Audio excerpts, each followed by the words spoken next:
Quanto tempo è che non vengono a ritirare l'immondizia qua nei quartieri spagnoli? Sono quasi 7 giorni che si è fatto un cumulo di una quindicina di quintali di immondizia a un posto solo. Si è chiuso la strada e non si può neanche circolare, non possono camminare le persone o le macchine.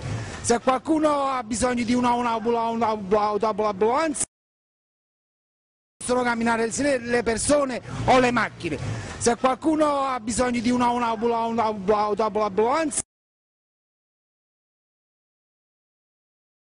possono camminare le persone o le macchine. Se qualcuno ha bisogno di un'autoambulanza, un'autoambulanza, bisogno di un'autoambulanza,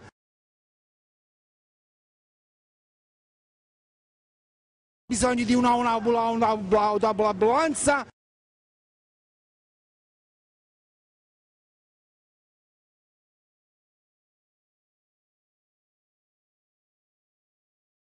non può neanche salire.